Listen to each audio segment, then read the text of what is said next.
Traveling through history, the show that uncovers the past mysteries. Washington, Jefferson, Alexander the Great, William the Conqueror, or the independence of the states. Well, welcome to another episode of Traveling Through History. Tonight we're going to take on two golden queens from English history. And they call them the Golden Queens because they're the two longest reigning queens in English history. The first one was Elizabeth I. She reigned, of course, in the mid-1500s to early 1600s, 400 years earlier than Elizabeth II. And Elizabeth I had a couple really stark things she was known for. First one was she never married and never wanted to marry. She said that she was married to the country. So she never had a king. She never had any heirs. She ruled for 45 years, and she really took on a country that was essentially bankrupt and going through a lot of tumult at the time. And she guided them through 45 years of prosperity and getting the country back on track, getting the finances back on track, dealing with some of the rivals in the area, especially Spain and France. And she really put the English throne and the country itself on a much better footing. So that was Elizabeth I and her incredible record. We'll get into some of the other things she accomplished during her 45 years. But she really ruled in a very just way. She was the people's queen. She would ride around little towns and get out of her carriage with her security guards, of course. And she would mingle among the people, and she would talk to them and ask them about their concerns and what are their desires and wishes and hopes. And she would try to put some of that into policy, which was really unusual back then. The queens and kings of England would never go among the masses. Let them eat cake is the way that they thought. So very interesting that she was kind of the people's queen, as you see. And then Elizabeth II, of course, comes along in a modern age just after World War II, an age where we had television and radio, and things had really changed from a technology and electronic perspective in the modern day with the press all over the monarchy and really asking lots of questions. And really everything was under scrutiny now in the monarchy. In addition, the modern monarchy, as you know, doesn't have any real power in England. Unlike Elizabeth I, Elizabeth II was a figurehead for the country, although for 70 years, the longest reigning queen. And she was very important for the psyche of the country and the image of the country. So we'll get into what all her accomplishments were as well in her 70 years in an age where the monarchy really does not have any real power, but was incredibly important symbolically for the country. And we're going to compare at the end of the program tonight, so you should watch all the way through, the differences between these two queens and the incredible similarities between the two of them. So one of the reasons that we wanted to look at both of them in the same episode tonight is because it's really fascinating to see the differences and the similarities. And so we'll do that at the end of the program. Let's go ahead and get into Elizabeth I and Elizabeth II of England. Okay, this is Elizabeth I and Elizabeth II, the Golden Queens of England. And you see on the left there, that's Elizabeth I. She was a redhead, so you'll see all the different paintings of her at the time and since have all shown her incredible red hair and her very fair skin, which she rarely went out into sunshine when she could help it, because obviously with the fair skin she had, she would have burned. And also freckles at that time in English culture were considered not royalty and not of the upper class. And so they often would stay out of the sun almost their entire lives, except for very short periods. So, and you see the flag that she flew under there to the right center. You see several dragons. The dragon was the symbol of the monarchy at the time. And then to the right, you see Elizabeth II. This is the queen that all of us grew up with. In the 20th century and 21st century, she reigned, as I said before, longest ever, 70 years total. Pretty incredible, essentially handed over to her son at a very late stage in his life because she lived so long. And you can see the very royal gown she was in there with her crown. And she really did rule with dignity. And so everyone loved her. She was kind of the grandmother of the country, whereas Elizabeth I was often called the mother of the country. And you see the Union Jack flag that Queen Elizabeth II obviously ruled under.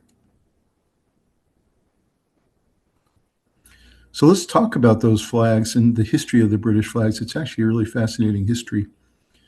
The timeline of the British flag pre-1606, so this is during Elizabeth I's time, England used the red St. George's Cross, while Scotland used the white diagonal St. Andrew's Cross, or the saltire. So that's what was used, along with the dragon flags that would fly on almost every castle that Elizabeth I made her way to. So there were actually multiple flags back then that were used pre-1606.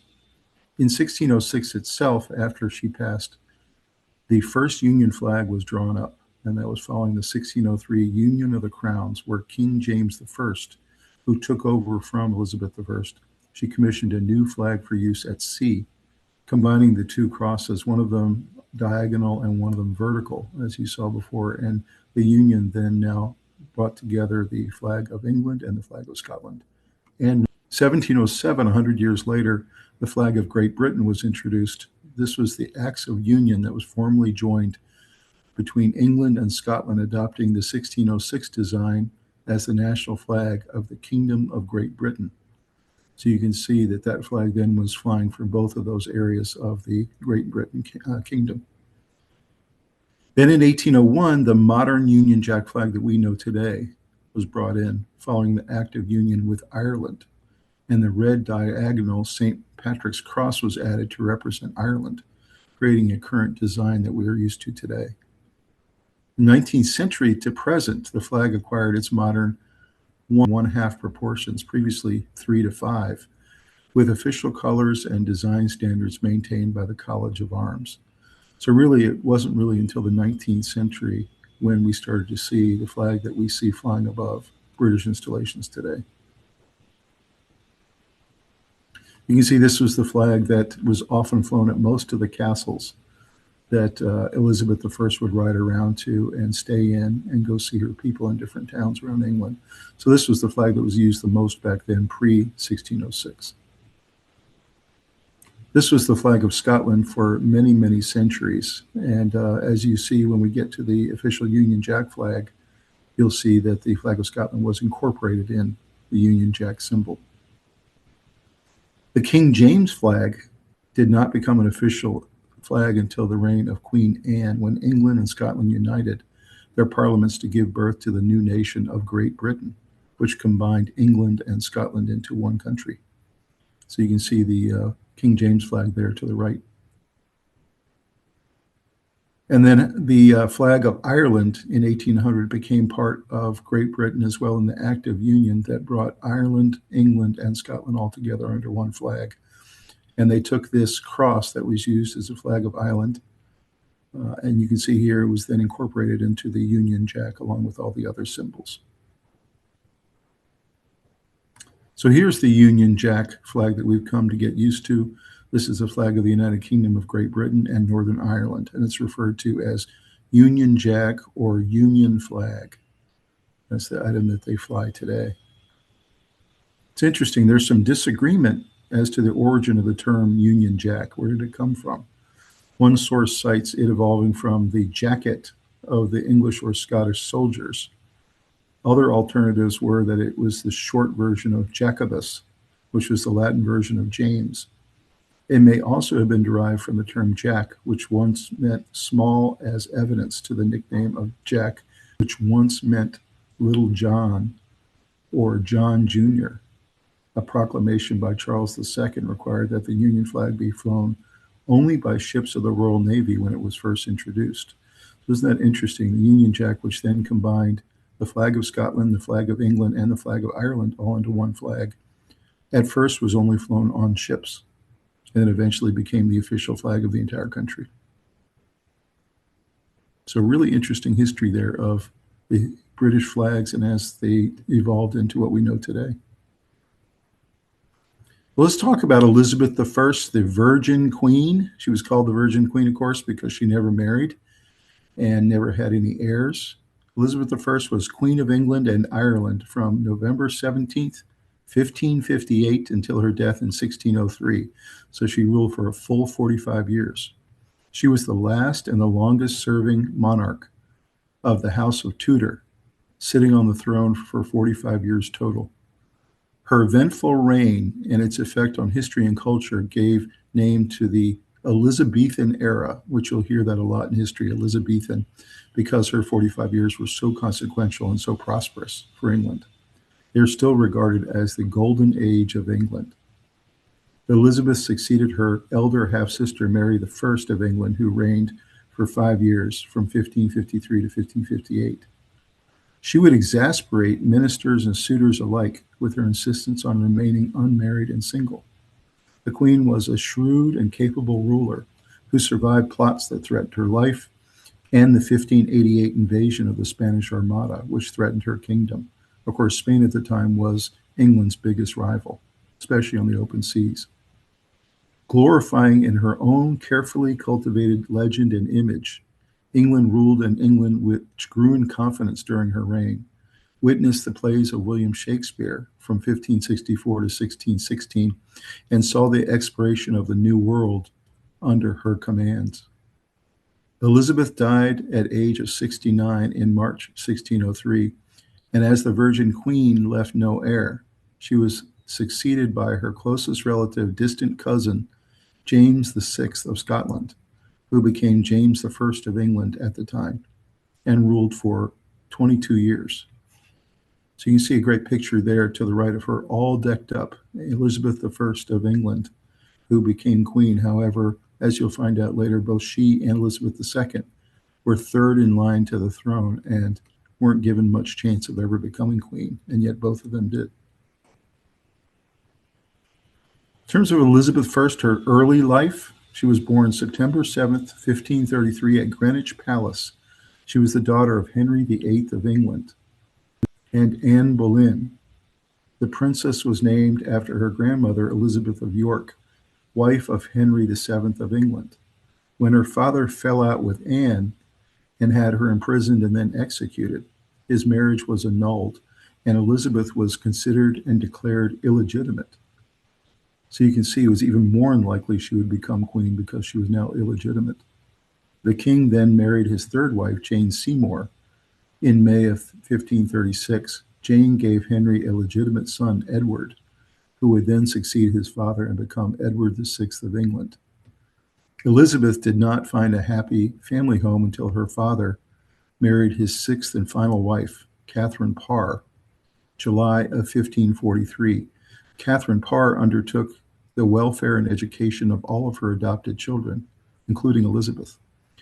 And for Elizabeth, this included learning French, Italian, Latin, and Greek, as well as studying theology, history, music, moral philosophy, and rhetoric, which came in very handy later for her as she self-penned her own speeches as queen. And it was really interesting that Elizabeth I became really the first known speech giver for a queen back then. She not only would self-pen and write her own speeches, but a lot of her speeches would go on for as much as 2 hours at a time, where she would speak to the legislature, or sometimes she would go out into the public square and speak to the people and give a very, very long speech that she wrote about the country, the state of the country, and the future of the country. So very interesting that she found her voice and really was a great rhetorical leader. When Catherine remarried after Henry's death, there were allegations against Elizabeth's stepfather, Thomas Seymour, that he had behaved lewdly and improperly with young Princess Elizabeth. But these rumors were never proven, so nothing really ever happened of it. But there were lots of rumors that he had improperly treated her as a young girl. You see a great picture there to the right of what they think she would have looked like when she was about 17 years old. So Elizabeth I was a lady in waiting. During the reign of her brother Edward, Elizabeth kept a low profile and resided at Hatfield in Hertfordshire. When Edward died July of 1553 and left no heir, his eldest half-sister Mary, daughter of Catherine of Aragon, inherited the English throne. Both Henry VIII and Edward VI had pursued the Protestant Reformation of the Church of England, but Mary, like her mother, was a staunch Catholic. Mary reversed the Reformation legislation that had been passed by Parliament since 1529 and earned her lasting nickname, Bloody Mary, by burning prominent Protestants at the stake who disagreed with her policies. So you see, Mary was a very brutal queen at the time and really was reversing everything that the two previous kings had done. Mary also departed from Tudor tradition and married Prince Philip, son of King Charles V of Spain. So she essentially married into the enemy. Philip became the King of Spain in 1556, and so Mary became the Queen of Spain. So this was a huge scandal that she was a sitting queen in England and would marry the King of Spain. See a great picture there to the right of Elizabeth before she became queen and she was doing her studies. Pretty incredible the costumes they would wear back then. So Elizabeth I, a prisoner in her own family. Spain was England's greatest enemy, and many in the country were concerned that England's wealth would be used to fund Spanish ambitions abroad. A rising level of popular disconnect with Mary's political and religious choices broke out in the form of the Wyatt Rebellion of January 1554. So the people were really angry about this. The rebels perhaps even hoped to put Elizabeth on the throne and then have her marry Edward Courtenay, the great-grandson of Edward IV. The rebellion was quashed, but it demonstrated that for many, Elizabeth represented the new sense of nationalism that was developing in England. Mary suspected her sister of being involved in the rebellion, even if Elizabeth had made no public statements on either the Reformation or Spanish marriage. So she was detained in the Tower of London on March 17th, 1554. You see a picture there to the right where she was thrown into a jail cell and handcuffed by chains in the Tower of London by her sister. 2 months later, Elizabeth was moved to Woodstock in Oxfordshire, where she was kept under house arrest. The next year after that, the two sisters reconciled, and Elizabeth was allowed her freedom back. So finally, after all this torment that she was put into, thrown into the Tower of London, put on house arrest, she finally reconciled with her sister and was allowed to be free. Elizabeth I, her succession to the throne, when Mary died of stomach cancer in November 1558 and left no heir, then her half-sister Elizabeth became queen. Elizabeth I, who was just 25 years old, was crowned in one of the most magnificent ceremonies ever held at Westminster Abbey on January 15th, 1559. You see a picture there to the right of all of her followers and very important people around her carrying her into Westminster Abbey to be coronated as queen. Apparently it was quite an event and something England had never seen before. Henry VIII's 3 children had all inherited the throne in sequence, just as he had wished when he made his will in 1544. Elizabeth's succession to the throne was the most unlikely in England's history to that time. She inherited a fragile kingdom surrounded by enemies. All territory in France had now been lost. The state was almost bankrupt, and politics was still very much a male-dominated arena, where a queen was expected to marry as soon as possible. Consequently, Elizabeth had to tread very carefully in those first couple of years of her reign, as she surrounded herself with very capable advisors. So this was a really tenuous time. She took over a country essentially bankrupt and under a lot of strain from its enemies and having a lot of problems at home as well. Elizabeth I, her government. To advise her in government, Elizabeth chose William Cecil, Lord Burghley, to act as her personal secretary. Sir Francis Walsingham was another who held the prime post of Secretary of State and whose invaluable network of spies spread across Europe to the benefit of England. Robert Dudley, who would become the Earl of Leicester, was another favorite of hers. These men would remain at the Queen's side for most of her reign, although the relationship with Dudley was rumored to have gone beyond professional bounds. Certainly, it was unusual to give a non-royal an earldom, and Dudley had apartments next to the Queen's in most of her major residences. Dudley was married, and when his wife was discovered at the bottom of a flight of stairs with a broken neck and died, many suspected he had pushed her. The ensuing scandal ruled out any prospect of marriage to the Queen, but he was in any case of too lowly a birth to be acceptable as a Queen's consort. So probably the closest she ever came to getting married and having a relationship was to Dudley, even though he was a married man. There was a lot of scandal that happened in the Queen's circles, as you can imagine. There's a great picture of what they think Mary looked like when she took the throne in 1559. Elizabeth I, her reign, the Queen of England was fiercely independent, and ministers literally had to woo her to come around to their ideas, if she ever did. The Queen had few preconceptions of monarchy. She did not, like many of her predecessors, pursue territory in France or Scotland. She was very careful over royal spending and seemed not to care at all about securing the Tudor dynasty after her death. Exasperated ministers could not even turn to Parliament, which only met 13 times during her 44-year reign. So essentially, Parliament was almost useless as well. Everything ran through Elizabeth. She was the all-powerful queen. One of the primary concerns of Elizabeth's advisors was that she should marry and produce an heir or two as quickly as possible. It was taken for granted that she would marry, but Elizabeth had other ideas and seemed determined to remain single. Elizabeth was married to her country, so she said, and certainly no monarch had ever toured her kingdom so frequently and shown herself so many of her people as Elizabeth did.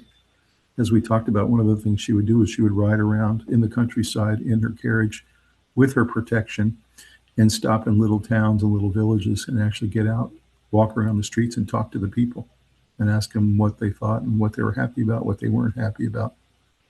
So she really was among the people, and she really liked that role of hers. The Queen's reluctance to marry may well have been a reaction to her father's shenanigans with his 6 wives and Mary's public relations disaster in marrying the Spanish prince. Elizabeth returned the Church of England to its reformed state as it had been under Edward VI. She reinstated the Act of Supremacy in April 1559, which put the English monarch at the head of the church as opposed to the Pope.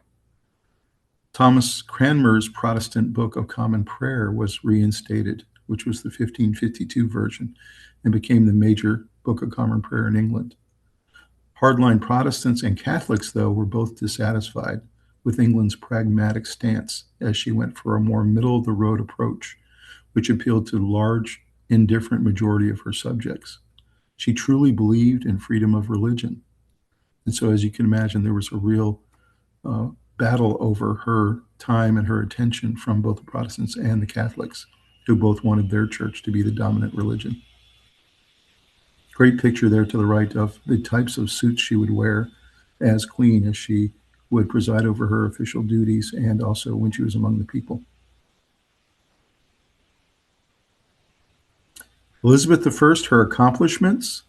Queen Elizabeth I stabilized England after religious turmoil, established the Church of England via the Elizabethan settlement, and oversaw a golden age of cultural expansion. Her major accomplishments included defeating the Spanish Armada in 1588, fostering exploration and trade all over the world, navigating complex foreign policy, securing England's status as a European power. She established a moderate Protestant-led Church of England that allowed for relative stability and reduced the severe religious persecution that had been seen under her predecessors. Her navy, led by figures like Sir Francis Drake, famously defeated the Spanish Armada, marking a turning point in England's naval supremacy.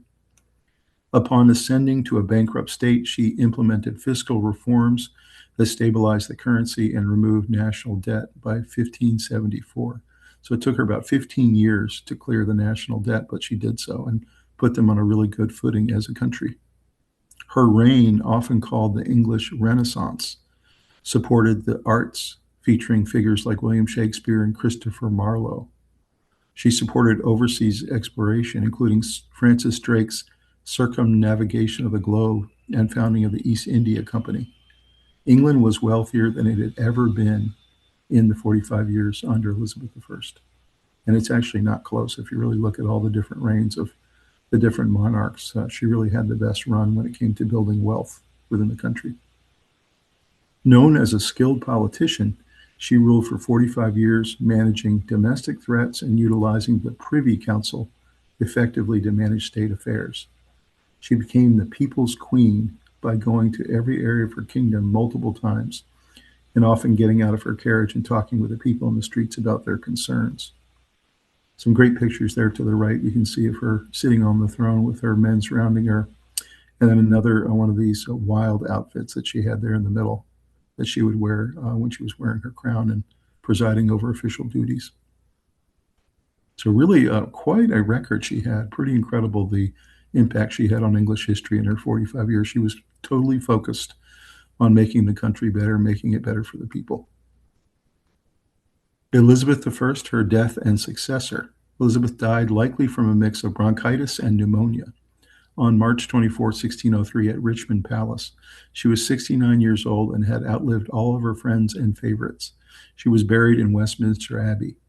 As the Queen had once said to Parliament, and through that body spoken to her people, and though you have had and may have had many mightier and wiser rulers, yet you never had nor shall have any that will love you better. And that's really how she felt. She felt like she was the people's queen. It was intentional, and that she loved the people the most of all the rulers that England had had up to this time. The Queen of England's reign compares well to her immediate and predecessors and successors. The Queen's greatest failing was perhaps having no children and never nominating an heir, so she didn't leave a succession plan. Consequentially, she was succeeded by her closest relative, James I of England, aka James VI of Scotland. The son of Mary, Queen of the Scots, James would reign until 1625 and so be the first Stuart to rule England. So you can see this was the end of the Tudors. Elizabeth was the last Tudor, and then the first Stuart was James, who took over from her. The Stuarts would survive the brief Republic of Oliver Cromwell from 1649 to 1660, and so they remained in power until 1714. So they had about a 100-year rule there as the Stuarts. Great picture there of Elizabeth on horseback. They would ride at side saddle, and she would ride around and have her crown on and then talk to the people. So pretty incredible. This was a huge shock to England when she died. Again, she didn't have a succession plan. Probably the biggest weakness to her ruling overall was that she never really thought about what was going to come after her. Let's talk about Elizabeth II. So this is the queen that all of us grew up with. We were watching the royals and the monarchy in England during all of half of the 1900s, and then obviously into the 2000s. Elizabeth II, born April 21st, 1926 in London, England. She died September 8th, 2022, so only about 4 years ago, at Balmoral Castle in Aberdeenshire, Scotland. She was the Queen of the United Kingdom of Great Britain and Northern Ireland from February 6, 1952 to September 8, 2022, so a full 70 years. In 2015, she surpassed Victoria to become the longest reigning monarch in British history, with a total of a 70-year reign at her death. Her dedication to duty and being a working queen, stabilizing the monarchy through major social changes and the transition from empire to commonwealth. So that was a big deal that they went from the British Empire to the British Commonwealth, which was a collection of countries that were under British influence, not rule anymore. Key accomplishments included leading the royal family through the modernization of the institution, supporting over 600 charities in her time. She was very charitable and really worked hard in those charities. Performing pivotal diplomatic roles, such as trips to 5 different continents. So she was the first English royal to go to 5 different continents. Elizabeth II adapted the institution to the digital age, utilizing social media, television, and as the first British monarch, she sent an email in 1976, the first to do so. She also implemented the Succession to the Crown Act in 2013, which ended male-dominant succession to the throne and essentially said that whoever was the firstborn, whether it was a male or a female, would become the monarch. She often referred to Elizabeth I and her role as female monarch. So it's interesting, the two parallels between these two queens Elizabeth II was very aware of Elizabeth I, her history, her record, her impact on England, and would often speak of her and talk about how honored she felt to be named Elizabeth as well. She raised the perception of the modern royal family and of England and its role in world development and stability. So, although she was a figurehead and not truly in power like Elizabeth I, she had a huge role in becoming the face of England for all those years, and really was the face of the way that the country was developing as a democratic institution. Elizabeth II, her early life. Elizabeth was the elder daughter of Prince Albert, Duke of York, and his lovely wife, Lady Elizabeth Bowes-Lyon. As a child of a younger son of King George V, the young Elizabeth had little prospect of ascending to the throne until her uncle, Edward VIII, afterward Duke of Windsor, abdicated in her father's favor on December 11th, 1936, at which time her father became King George VI, and she became heir presumptive.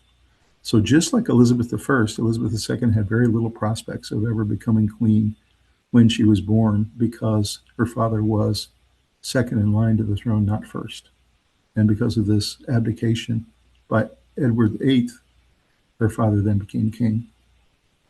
The princess's education was supervised by her mother, who entrusted her daughters to a governess, Marion Crawford, who was very big in their lives. The princess also was grounded in history by C.H.K. Martin, afterward provost of Eton College, and had instruction from visiting teachers in music and languages throughout her life. During World War II, she and her sister, Princess Margaret Rose, spent much of their time safely away from the London Blitz and separated from their parents, living mostly at Balmoral Castle, where she died, in Scotland, and at Royal Lodge, Windsor, and Windsor Castle. So she spent time in all three of those as a little girl with the individuals they were entrusted to, including their governess. So isn't that interesting? Because of World War II, because of the fear of their lives, they kept them off at different castles with governesses during the war. You can see a great picture there to the right of her mother, her father, her younger sister, and then herself to the far right. That was the family, and obviously he eventually became king. Elizabeth II, her marriage and princess duties. In early 1947, Princess Elizabeth went with the king and queen to South Africa. After her return, there was an announcement of her betrothal to her distant cousin, Lieutenant Philip Mountbatten of the Royal Navy, formerly Prince Philip of Greece and Denmark. The marriage took place in Westminster Abbey on November 20th, 1947. On the eve of the wedding, her father, the king, conferred upon the bridegroom, or upon Philip, titles of Duke of Edinburgh, Earl of Maynooth, and Baron Greenwich. They took their residence at Clarence House in London. Their first child, the future king, Prince Charles, was born November 14th, 1948, at Buckingham Palace. Elizabeth went about her royal duties, and she was learning under the guidance of the king and queen. You see a great picture there to the right. Princess Elizabeth is to the far right there, and that's a young Charles in the basket, had just been born, and that's her with her queen mother and with her husband and with her sister. Elizabeth II, her succession to the throne. In the summer of 1951, the health of King George VI entered into serious decline, and Princess Elizabeth represented him at the Trooping, the Color, and on various other state occasions. So she started to fill in for her father on different events that were happening that were official state events because his health was failing. On October 7th, she and her husband set out on a highly successful tour of Canada and Washington, D.C. After Christmas in England, she and the Duke set out in January 1952 for a tour of Australia and New Zealand. But en route at Sagana, Kenya, news reached them that the king's death had just occurred February 6, 1952. Elizabeth, who was now queen, at once flew back to England. The first 3 months of her reign, the period of full mourning for her father, were passed in comparative seclusion. So they didn't really see her very much those first 3 months, and the whole country was mourning. But in the summer, after she had moved from Clarence House to Buckingham Palace, she undertook the routine duties of the sovereign and carried out her first state opening of Parliament on November 4th, 1952. Her coronation was held at Westminster Abbey on June 2nd, 1953. So isn't that interesting that she took over in 1951, and it was a full 2 years later when she actually was coronated as queen.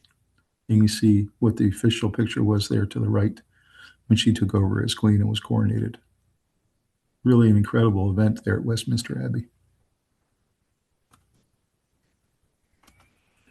Elizabeth II, the traveling monarch. So beginning in November 1953, and really she and her husband had been traveling a lot already. But at that time, the Queen and the Duke of Edinburgh made a 6-month round-the-world tour of the Commonwealth. It took them 6 full months to do it, which included the first visit to Australia and New Zealand by a reigning British monarch. In 1957, after state visits to various European nations, she and the Duke visited Canada and the United States.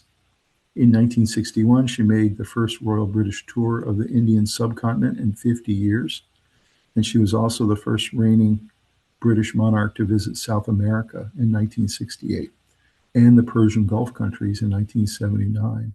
So she really had a lot of firsts. She traveled really all around the world and did 5 different continents. During her Silver Jubilee in 1977, she presided at the London banquet attended by leaders of 36 members of the Commonwealth, traveled all over Britain and Northern Ireland, and toured overseas in the South Pacific and Australia and Canada and the Caribbean. So you can see, really, she was the traveling monarch, and she really got known for all the places that she impacted and all the people that she touched. And the amount of reach that she gave the English people and the English government was pretty incredible, because she was the symbol of the country.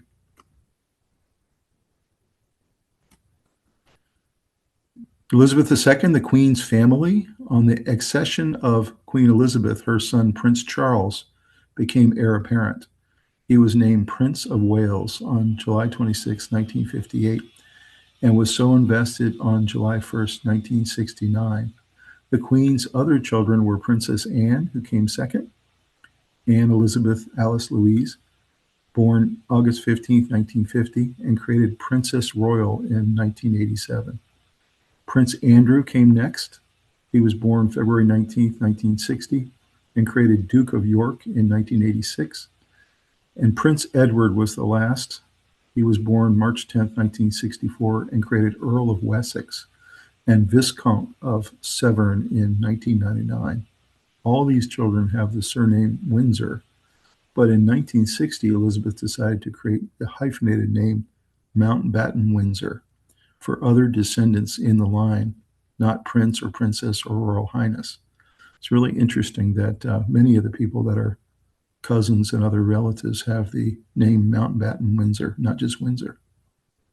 Elizabeth's first grandchild, Princess Anne's son, was born November 15th, 1977. See a great picture there to the right of the Queen and her husband and her first 3 children and one of their dogs. Edward had not been born yet at that time. You can see Prince Charles to the right, who is currently the king. Elizabeth II, the modern monarchy. The Queen seemed increasingly aware of the modern role of the monarchy, allowing, for example, the televising of the royal family's domestic life in 1970 and condoning the formal dissolution of her sister's marriage in 1978, which was a big deal that was not allowed in previous generations. In the 1990s, however, the royal family faced a number of huge challenges. In 1992, a year that Elizabeth referred to as the royal family's annus horribilis, because there were so many horrible things that happened that year in 1992. Prince Charles and his wife Diana, Princess of Wales, separated, as did Prince Andrew and his wife Sarah, Duchess of York. Also, Anne divorced, and a fire gutted the royal residence of Windsor Castle. In addition, as the country struggled with a recession, resentment over the royals' lifestyle mounted, And in 1992, Elizabeth, although personally exempt, agreed to pay taxes on her private income. So that was the first time in English history that a monarch actually paid taxes on their income, just like everybody else. The separation and later divorce in 1996 of Charles and the immensely popular Diana further eroded support for the royal family, which was viewed by some as antiquated and unfeeling. The criticism intensified following Diana's death in 1997, especially after Elizabeth initially refused to allow the national flag to fly at half-staff over Buckingham Palace, but later reversed herself. So it was really interesting that people were really pushing back on the monarchy, on Elizabeth, on really the whole royal family, as to all these divorces and separations and the death of Diana. And so eventually they did lower the flags to half-staff in reaction. In line with her earlier attempts at modernizing the monarchy, the Queen subsequently sought to present a less stuffy, less traditional image of the monarchy. So she really worked hard at finding a way for the monarchy to be accessible to the people and to be more modern in the way they did things, in using social media and being on television and doing interviews, things like that. So she really worked hard at those kinds of things. I'm not sure she ever quite achieved the level that Elizabeth I did, largely because Elizabeth I would get out among the people and walk among them and talk to them. But Elizabeth II was also much beloved throughout her time. Let's talk about Elizabeth II's accomplishments. She was the longest reigning monarch, surpassed Queen Victoria in 2015, becoming the longest serving British monarch in history and the second longest in world history. She adapted the institution to the digital age, utilizing social media, television, and as the first British monarch, making the first email in 1976, and implemented the Succession to the Crown Act in 2013. She presided over the transformation of the British Empire into a voluntary association of nations, acting as the head of the Commonwealth. So they were moving from an empire to a Commonwealth, which was a huge transition for the original British Empire into what was now a loose confederation of English-influenced countries. She held patronages for over 500 organizations, helping to raise approximately $2 billion for charity during her time. She was the first British monarch to visit South America, China, and to address the U.S. Congress in 1991. So she was doing all kinds of firsts during her tenure in visiting areas of the world and doing political things that queens had not done before. She conducted a historic 2011 visit to the Republic of Ireland, the first by a British monarch in 100 years, aiding and mending the diplomatic relations with Ireland, which had been really fraught for a long time between Ireland and England. There was a lot of hard feelings. During World War II, she became the first female member of the royal family to join the armed services as a full-time active member, training as a driver and a mechanic. So pretty incredible. She felt like she wanted to add to the World War II effort, and so she actually joined the armed services as a female, which was very unusual. She reformed the monarchy's finances by volunteering to pay taxes following the 1992 Windsor Castle fire. So that was a big deal, and she was trying to show that the monarchy was reforming with everybody else. She provided consistent leadership through 15 UK prime ministers, the Cold War, the troubles in Northern Ireland, and the COVID-19 pandemic. So she really did provide tremendous stability for England during her 70 years through many, many different challenges. So those are some of the great accomplishments Elizabeth II had during her tenure. Let's talk about Elizabeth II, death and succession. So Queen Elizabeth II died at 96 years old on September 8, 2022 at Balmoral Castle, ending her 70-year reign. The plan for the transition was known as Operation London Bridge, involving immediate proclamations and a 10-day mourning period culminating in a state funeral. Her eldest son, Charles, immediately became King Charles III, with his official coronation taking place on May 6, 2023. He became head of state and head of the Commonwealth. Camilla, wife of Charles, became queen consort. Prince William, King Charles' eldest son, is now first in line to the throne, taking the title of Prince of Wales. Following Prince William is his eldest son, Prince George, followed by Princess Charlotte and Prince Louis. King Charles III's accession also brought changes to royal titles, with Prince William inheriting the Duchy of Cornwall and becoming the Duke of Cornwall, in addition to his new role as Prince of Wales. It's really interesting. If you see the picture there to the right, the Queen, she was in her 90s in this picture. And then, of course, Charles standing tall there. He's the new King of England. To the right of her is William, who's going to take over from Charles when he passes. And then the next in line after William, of course, is his oldest son, who's there to the left, and that is George. So that's the line of succession. One of the major differences between Elizabeth II and Elizabeth I, Elizabeth II, you can see, not only thought about her succession plan, but they actually had a code name for it, Operation London Bridge, whereas Elizabeth I didn't have any heirs and never really thought about her succession plan. So that should give you a really good sense for Elizabeth I, Elizabeth II, their backgrounds, their histories, and then we're going to show a couple of slides where we're going to show the actual differences and similarities between the two queens. This is between Elizabeth I and Elizabeth II. Elizabeth I reigned from 1558 to 1603, and Elizabeth II reigned from 1952 to 2022. You can see they were 400 years apart, so obviously they reigned at very different times. They also differed primarily in political power and personal life. The former was an absolute virgin queen who ruled directly and was the full decision maker for her country, while the latter was a constitutional monarch in a modern democratic era, a wife and a mother, and famously traveled the world. Elizabeth II was largely a figurehead for the country for a monarchy that has very little political power. So there's a huge difference there, as you see. Not only did they live in very different times, but one was the true decision maker for the country and essentially was the main person in the government, whereas Elizabeth II was a figurehead for the country and didn't have very much political power, but was the symbol of the country. So there was a huge difference there.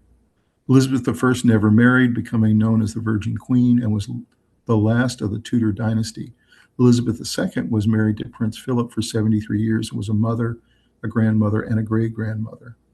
Elizabeth I never left England.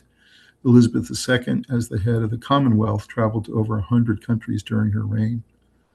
Elizabeth I was nicknamed Good Queen Bess. Elizabeth II was known as the grandmother to her country and for her rock-like stance in a modernizing world. Elizabeth I faced immense religious conflict between Catholics and Protestants, while Elizabeth II was the supreme governor of the Church of England, managing a far more secular era. Didn't have nearly the religious conflicts that Elizabeth I had to face. So these were the major differences between the times they lived, the political power that they had, the religious issues they were having to deal with. Some of the other issues that England was dealing with during Elizabeth I were Spain and France and other rivals were constantly encroaching on English interests. And Elizabeth II was able to spend most of her time doing diplomatic and travel activities on behalf of England, expanding England's reach, but not in a warlike or power way, but more in a diplomatic way. One was a mother and grandmother and great-grandmother, and one never got married and did so intentionally. She wanted to focus on her duties. So there definitely were quite a few differences between the two. Let's talk about the similarities between the two. That's also interesting. Queen Elizabeth I and Queen Elizabeth II share remarkable parallels despite being separated by 400 years, most notably ascending to the throne both at the age of 25, so that's really interesting, ruling for long periods during times of profound national change and projecting stability on behalf of their country. Both were revered as dedicated, defining female monarchs who placed duty above personal concerns, successfully navigating male-dominated political landscapes to become iconic historical figures. So there's no question that there are a lot of parallels between the two, just generally. Both queens were at one point third in line of succession. Both presided over massive cultural, social, and political shifts, the English Reformation expansion for Elizabeth I, and post-war Reconstruction, decolonization for Elizabeth II. Both were considered strong, determined leaders who prioritized the people and national unity above all else. Both became beloved, unifying national symbols, Elizabeth I as the mother of her people, and Elizabeth II as the grandmother to the nation. Both were known to have a legendary love for sweets. Elizabeth I enjoyed marzipan and candied fruits, while Elizabeth II famously loved chocolate of any kind. Both were Elizabeth, providing a deliberate, lasting connection to a specific kind of influential female-led era. So you can see, although there were differences, there were also a lot of parallels and similarities between these two. True golden queens of England. They're really fascinating, as you can see. So I hope you enjoyed that and you learned a lot about Elizabeth I and about Elizabeth II, both fantastic and fascinating queens of their own, with lots of similarities and lots of differences to talk about. Both had really consequential reigns among the people. Both considered themselves queens of the people and really were fiercely loyal to the country and to the cause. And as you can see, both really were consequential and had a huge impact. Elizabeth I, of course, brought on what we call the Elizabethan era, which was a golden era of England. And Elizabeth II really presided over a lot of change and a lot of issues and challenges that England was having during many consequential phases of the 20th and 21st centuries. So hopefully you enjoyed this. You're going to want to learn some more about both of these great queens and about the monarchy in general. It really is fascinating stuff. And, we've talked a lot about different eras of England, and these were two that I felt we really wanted to look at together and show you the parallels between the two. So please like this video, subscribe to the channel. We have a lot of great episodes coming your way. We hope you love history as much as we do. And we'll see you next time on an episode of Traveling Through History. Have a good night.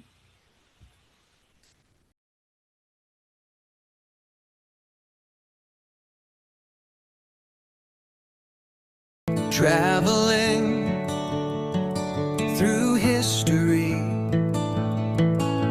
the show that uncovers the past mysteries.